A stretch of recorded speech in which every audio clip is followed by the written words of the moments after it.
Satyabhama பல்கலைக்கழகத்தோட வேந்தரும் JPR கல்வி அறக்கட்டளை தலைவருமான ஜேபிஆர் உடல்நல குறைவு காரணமா காலமானார்.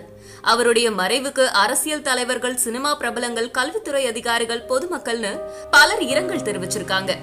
திமுக பொருளாளர் மு.க.ஸ்டாலின் ஜேபிஆர் உடலுக்கு மாலை அணிவிச்சு அஞ்சலி செலுத்தினாரு. நடிகர் சிவகுமார் தன்னுடைய மகன் கார்த்திகோட வந்து அஞ்சலி செலுத்தினார். நடிகர் மயில்சாமி, இயக்குனர் பாரதி ராஜா உள்ளிட்டோரும், தா பாண்டியன், இயக்குனர் கே.எஸ். ரவிக்குமார், டி.ஆர். பாலு, சமத்துவ மக்கள் கட்சி தலைவர் ஆர். சரத்குமார் உட்பட பலர் ஜேபிஆரோட உடலுக்கு அஞ்சலி செலுத்தினாங்க.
பல்வேறு கல்வி நிறுவனங்களை உருவாக்கி மிகப்பெரிய சாதனையை படைத்தவர் திரு ஜேபிஆர் அவர்கள்.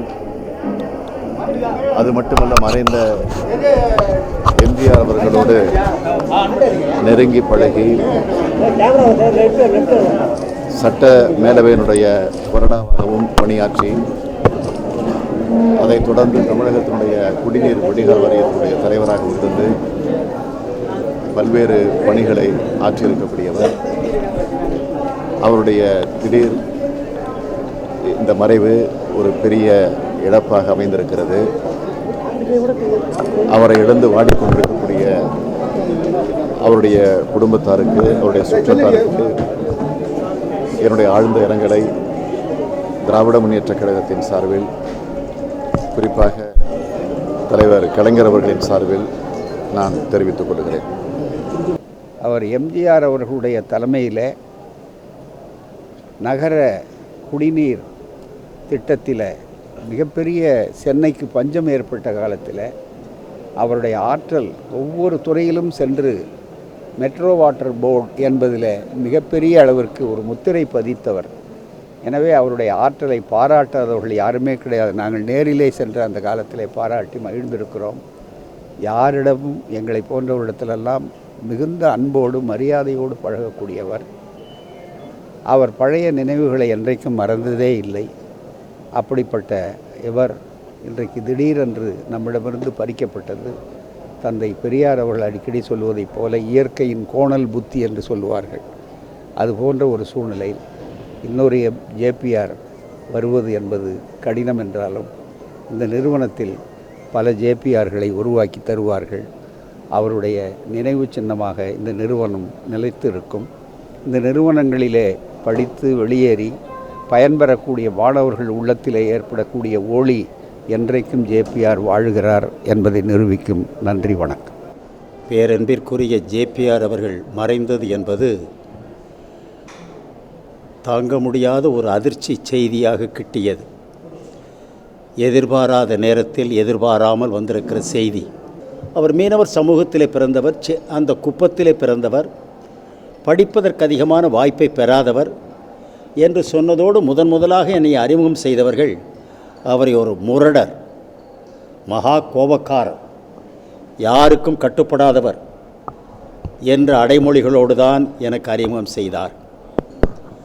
ஆனால் நான் பழக பார்த்த பிறகு அந்த முரட்டு மனிதன் மிக பிடிவாதமாக இந்த தமிழகத்தில் ஒரு தனி மனிதனாக இருந்தாலும் துணிந்து எண்ணி இதை செய்து முடிக்க வேண்டும் என்ற முடிவை எடுத்தால் முடியாதது என்ற எதுவும் இல்லை என்பதை செய்து காட்டியவர்தான்.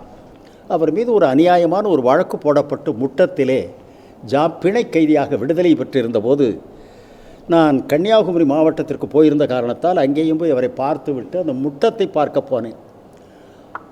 அந்த குக்கிராமம், அந்த துறைமுகம், அந்த வட்டாரம் இந்த ஒரு தனி மனிதனால் புது பொலிவு பெற்று நிற்கிறது. இலவச மருத்துவமனை, இலவச பள்ளிக்கூடம், பெரிய தேவாலயம், அதோடு அங்கே கொடுக்கப்படுகிற அந்த விடுதிகள் சிலவற்றை கட்டியிருக்கிறார். மிக மலிவான விலையில் வருகிற மக்கள் எல்லாம் சாப்பிடுகிறார். மருத்துவமனைக்கு வருகிறவர்கள் எல்லோருமே சாப்பிடலாம். யாரிடமும் கட்டணமே வசூலிப்பது இல்லை, மருந்துக்கும் உணவுக்கும். ஒரு தனி மனிதனால் இவ்வளவு காரியங்களை செய்ய முடியுமே நினைத்தேன். காலம் நல்லவர்களை கட்டாயம் அழைத்து கொள்ளும். அந்த பட்டியலில் இவரையும் இப்பொழுது அழைத்து சென்று விட்டது. தமிழகத்திற்கு இழப்பு, என்னை போன்ற அவருடைய நண்பர்களுக்கு பேரிழப்பு, வருங்கால சந்ததிக்கும் இழப்பு. ஆனால் அவர் பதித்து விட்டு சென்றுள்ள இந்த தடம் வருங்கால சந்ததிக்கு பாடமாக அமையட்டும். அவர் நினைவு என் காலமும் நன்றியுள்ள தமிழகத்திலே நிலைத்து நீடிக்கும்.